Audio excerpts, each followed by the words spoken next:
Question में क्या बोला है कि दो समांतर श्रेणियों का सर्वांतर समान है, क्या है, समान है यदि उनके समय पदों का अंतर 100 है तो उनके 1000वें पद का अंतर कितना होगा।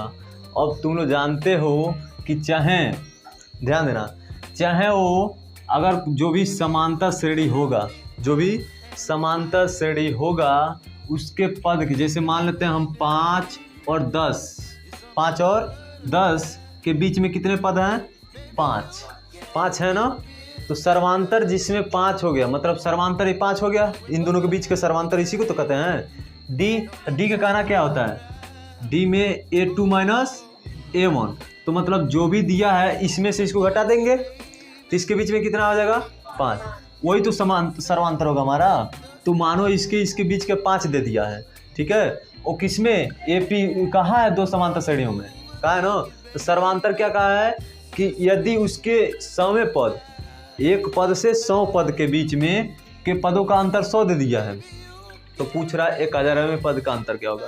तो खुद बताओ कि जब समांतर श्रेणी हो, जब समांतर श्रेणी हो तो उसमें क्या होता है कि जो पहले दोनों पद के बीच में जितना अंतर होता है उतना ही अंतर अंत तक होता है। तो मतलब क्या हुआ कि यहाँ दो समांतर श्रेणियों के बीच का अंतर दे दिया कितना, 100वें पद, 1वें पद से लेके 100वें पद के बीच का अंतर 100 दे दिया है, तो 100वें पद से 1000वें पद के बीच का अंतर कितना होगा, 100 होगा। ये तो जानते हो ना। समांतर श्रेणी तब भी होगा जब सर्वांतर बराबर आते जाएंगे, सर्वांतर क्या होते जाएंगे, बराबर आते जाएंगे।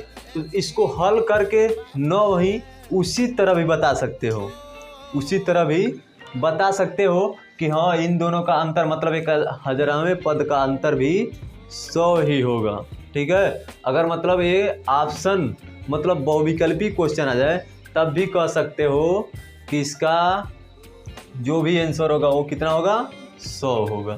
समझ रहे हो। तो चलो इसको थोड़ा लगा लो, थोड़ा लगा लो। तो क्या होगा कि दो सर्वांतर श्रेणी का सर्वांतर कितना दिया है, यानी कि 1वें पद से 100वें पद, तो एक पद मानेंगे, n का मान कितना मानेंगे, 1। जब 1वें पद से 100 पद तक आया ना, प्रथम पद से 100 पद तक, तो n बराबर एक बार 1 ले लो, कितना, 1, क्योंकि पहले पद से तो हम लोग निकालेंगे 100 पद तक निकालेंगे ना एक पद से। तो a क्या होता है फार्मूला, an बराबर a plus n minus 1 into D, यही फार्मूला होता है ना। तो हम लोग क्या माने, n बराबर मान लिए 1, ध्यान दो, an बराबर a प्लस, अब n का मान लिया कितना, 1, 1 में से 1 घटाएंगे तो कुछ नहीं, यही ना। तो इसको क्या लिख सकते हैं, d। अब ध्यान देना, इसको मान लो एक समीकरण, जैसे कि पद हम लोग लिखते हैं 5 और 10, तो पहला पद मान लिए इसको, ठीक है। और फिर कहा यहाँ क्या कहा है, यदि उनके 100वें पद, क्या कहा है, 100वें पद का है ना, तो n का मान कितना लेंगे, 100। जो कहता है वही पद लेते हैं ना।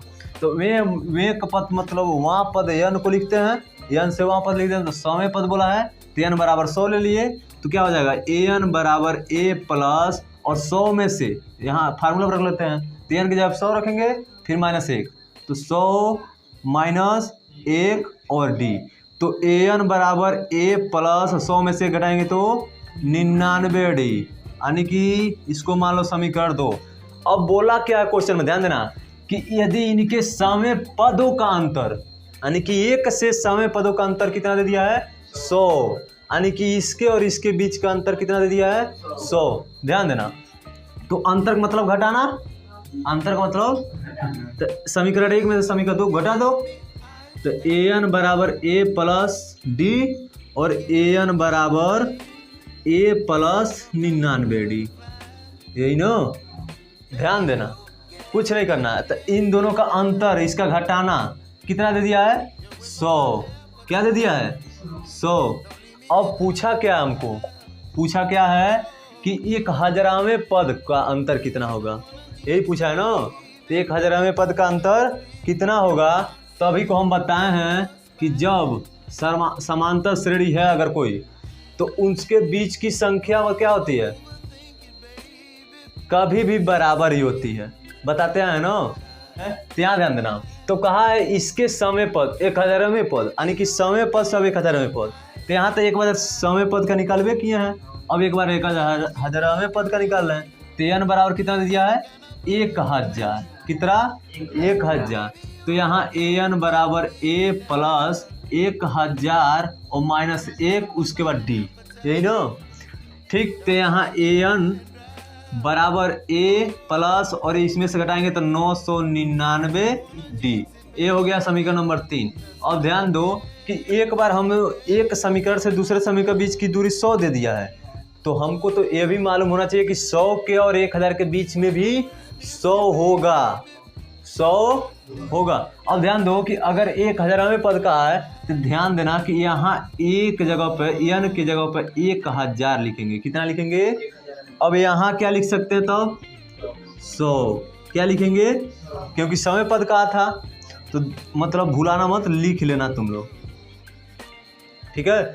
अब 1000वें पद कहा है, तो अब ध्यान देना समीकरण 2 और समीकरण 3 के बीच की दूरी ज्ञात करना है, यही ना। तो बीच की दूरी तो बताएं कि समीकरण 1 से समीकरण 2 के बीच की दूरी 100 है, तो समीकरण 2 और समीकरण 3 के बीच की दूरी कितना भी होगा, 100 ही होगा, ठीक है। तो यहाँ क्या करना, समीकरण 2 में से समीकरण 3 को घटा देना, समीकरण 3 को घटाने पर, यहाँ लिखेंगे घटाने पर। तो समीकरण 2 है क्या है कि a100 बराबर a प्लस 99d, और समीकरण 3 है a1000 बराबर a प्लस 999d, यही है तीसरा समीकरण। अब इसको क्या करना है, घटा देना है, क्या करना है, घटा देना है। घटा देंगे तो ये तो a कट जाएगा। अब ध्यान देना 999 में से 900 घटाएंगे, 999 में से 99 घटा देंगे, कितना बचेगा 900, कितना बच जाएगा 900। अब ध्यान दो इधर 1000 में से 100 घटा देंगे, कितना बचेगा 900, इधर भी 900 बढ़ जाएगा। और मतलब काटे तो कितना, दोनों ओर कट जाएगा ना।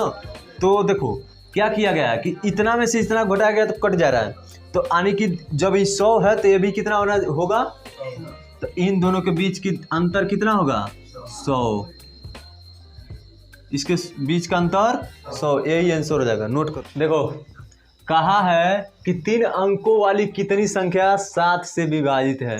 3 अंकों वाली मतलब कि 100 से नीचे तो 2 संख्या हो जाएगा, 2 अंक हो जाएगा, 100 के ऊपर आना चाहिए तभी तो 3 अंक होगा, क्योंकि 1 2 3 अंक हुआ।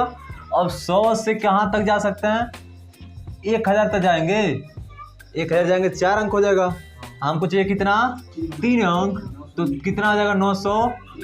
अब देखना ये है कि 7 से विभाजित होनी चाहिए, 7 से विभाजित होनी चाहिए, तो इसमें 7 से विभाजित कौन होगा, ध्यान दो 1 से उसके बाद ध्यान दो भाग दो किसमें, मतलब 3 अंकों वाली की 7 से कौन विभाजित हो जाएगा 100 के बाद। यहाँ देखो 7 से विभाजित होने वाली संख्या लिखना है नीचे, ठीक है। जो भी संख्या है तो पहला हमारा 100 जो 5 होता है, 105 वो 7 से विभाजित हो जाएगा, ठीक है। फिर आ जाएंगे 7 से अगर विभाजित हो रहा है तो मतलब 7 उसमें कॉमन है, 7 जोड़ते जाएंगे, तो इसमें जोड़ेंगे तो 112 और जोड़ेंगे तो 19 और जोड़ेंगे तो 126, मतलब ऐसे जोड़ते जाएंगे और लास्ट में 994 जो संख्या होगी वो भी 7 से विभाजित होगी। 994 जो है वो 7 से विभाजित होगा। अब ध्यान दो इतना चीज जान गए, तो पूछा क्या है कि कितनी संख्या 7 से विभाजित होंगी, यानी कि पदों की संख्या ज्ञात करना है। तो इसमें n ज्ञात करना है, मतलब कितनी संख्या बीच में विभाजित हो रही है, यही तो ज्ञात करना है तुमको। क्या a मालूम है कितना है इसी को तो ये कहते हैं प्रथम पद को ही। 105 मालूम हो गया। डी मालूम करना है तो डी इसमें से इसको घटा देंगे तो मालूम हो जाएगा। और डी खुद तुमको मालूम है कि 7 से विभाजित होना है, यानी कि सब में 7 का अंतर होगा, तो डी बराबर 7। अब क्या एन का ज्ञात करना है और ए एन बराबर क्या दे दिया है, लास्टवा पद। ए एन बराबर अंतिम पद होता है ना, तो 994 दे दिया है। बताओ अब इसको हल कर लो। फार्मूला तो आता है ना, ए एन बराबर A plus A N minus 1 into D. तो ए एन का मान कितना दे दिया बाबू, 994। ध्यान देना, बराबर ए का मान दे दिया 105 प्लस एन का मान दे दिया नहीं दिया है, तो एन का मान ज्ञात करना, तो एन माइनस 1 और डी का मान दे दिया कितना 7। डी का मान दे दिया 7। ध्यान देना, अब 994 जो है उसमें 105 इधर लाएंगे तो क्या हो जाएगा, माइनस हो जाएगा। 105 घटा के देखो कितना आ रहा है कॉपी पे, और एन इधर देखो एन माइनस 1 और गुणे में 7 है। अब इसको घटाओ तो कितना आया, घटाओ देखो कितना आ रहा है,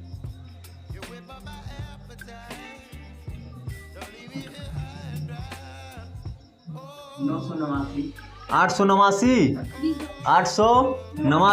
अब इधर बराबर जाओ और इधर देखो n माइनस 1 और इंटू में 7 है, 7 है ना, 7 उधर किस में है, गुणा में है ना, तो इधर लाएंगे तो किस में हो जाएगा, भाग में। अब 889 को 7 से भाग दे देंगे, क्या कर देंगे, 7 से भाग दे देंगे, तो काट कर देखो कितना आ रहा है, काट कर देखो कितना आ रहा है, 127 आएगा। कितना, 127 आएगा। अब देखो बराबर के बाद उधर देखो, इधर देख लो पहले फिर नोट करना। 127 आ गया, इसको काटने के बाद बराबर रख दिए, n माइनस 1 उधर दिया है ना, तो माइनस 1 को इधर ले जाएंगे तो 127 प्लस में हो जाएगा 1 और बराबर n, तो n बराबर 127 और 128, यही हम लोग का आंसर हो जाएगा। मतलब इसके और इसके बीच में 128 अंक जो है वो 7 से विभाजित होगा। ठीक है, नोट कर लो। देखो कहा है कि 10 और 250 के बीच में 4 से विभाजित होने वाले या 4 के गुणज होने वाले कितने संख्या हैं। ठीक है, तो क्या करेंगे, 10 कि यहाँ 10 और लगभग चल नहीं रहा है, 10 से 250 ऐसे न करेंगे, 10 से 250, ध्यान दो इधर, 10 से 250 के बीच में कितने 4 से गुणा जाए, यही करना है, इसके बीच में कितने 4 से गुणा जाए। तब ध्यान दो, 4 का पहाड़ा पड़ोगे तो 10 के बाद क्या आएगा, 4 तिहाई, तो मतलब 12 से स्टार्ट होगा, 12 से स्टार्ट होगा ना। अब देखो 250 में मतलब देखना उससे पहले हो जाए कि 4 से विभाजित होने वाला कौन संख्या हो सकता है। इसमें 250 से पहले 4 से विभाजित होने वाली कौन संख्या हो सकता है, कैलकुलेट करो जल्दी। 240, 4 8 तक 80 मर्त में 240 के बाद 44 भी हो सकता है बाबू, क्योंकि 4 से 48 भी हो सकता है, तो 248 यानी कि 248 और 2 जोड़ देंगे 50 हो जाएगा, 4 जोड़ देंगे तो 250 से ऊपर हो जाएगा, और 250 के अंदर ही रहना है हमको। तो 12 और 248, तो इसके बाद 2-3 और संख्या लिख लेते हैं। 12 के बाद क्या हो सकता है, 4 3 12 और 4 को 4 5 मतलब ऐसे आ सकता है, और लास्ट में 248 तक, क्योंकि 250 तक ही कहा है, इसके बीच में ही कहा है। तब ध्यान दो, ए का मान कितना मिल गया है, 12 जो प्रथम पद रहता है, और डी बराबर अंतर दिया 4 का खुद का दे दिया है। अब ए एन बराबर तुमको लास्ट पर दे दिया 248। अब निकालना क्या है, एन, वहाँ भी एन निकालना था, यहाँ भी एन निकालना है, कुछ नहीं करना है, सिंपल वही फार्मूला लगा दो, ए एन बराबर A plus N minus 1 into D. अब इस पे फार्मूला लगाओ तो लास्ट में ए एन का मान दिया 248 और बराबर ए का मान दे दिया 12 प्लस एन का मान निकालना है तो एन माइनस 1 और डी का मान दे दिया है 4। तो 248 इधर है, और 12 को इधर लाएंगे तो माइनस में 12 हो जाएगा, और एन माइनस 1 इंटू डी का जगह 4 है ना, तो घटाएंगे तो कितना बचेगा 236, घटाएंगे कितना बचेगा 236 और n-1 इंटू 4, और 4 इधर किस में है गुणा में, तो इधर लाएंगे तो भाग में हो जाएगा, तो 236 भागा में 4 और बराबर n-1 ये हो जाएगा। अब इसको काटो तो 4 से काटो 4 बचे 20 और बचेगा 3, तो इसमें जोड़ेंगे 36 हो जाएगा, और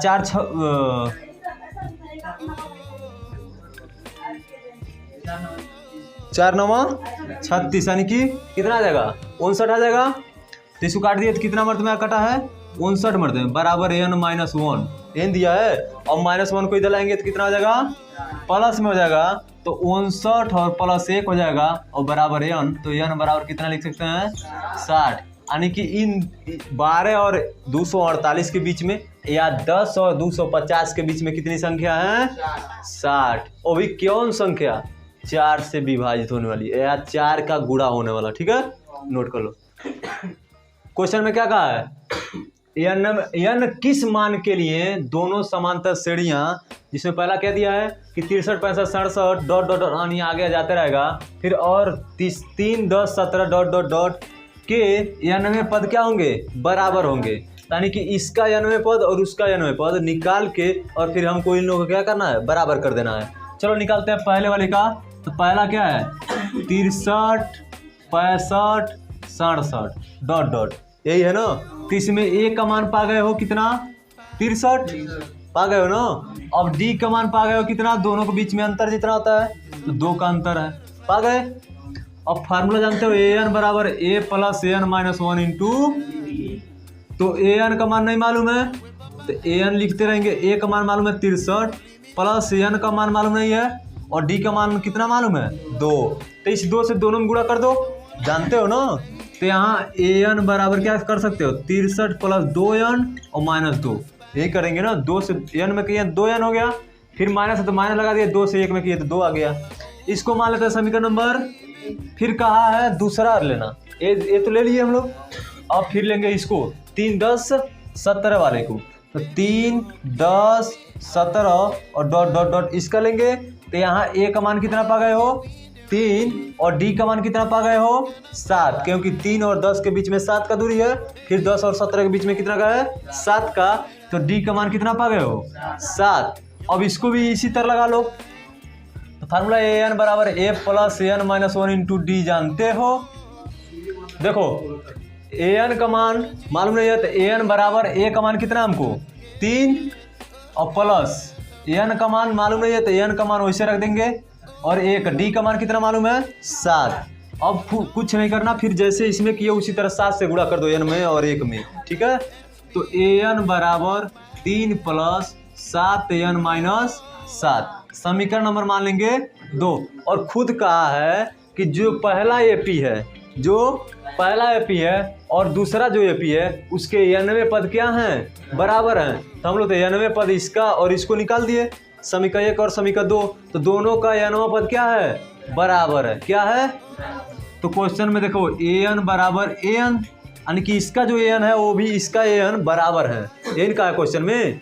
तब क्या करेंगे, जो पहला सर फार्मूला निकाले हैं जो दूसरा निकाले हैं उसको बराबर में रख देंगे, तो इसका मान पहले इसका रख लेते हैं, तो an के जगह पे 63 प्लस 2n माइनस 2, इतना ही निकला है ना।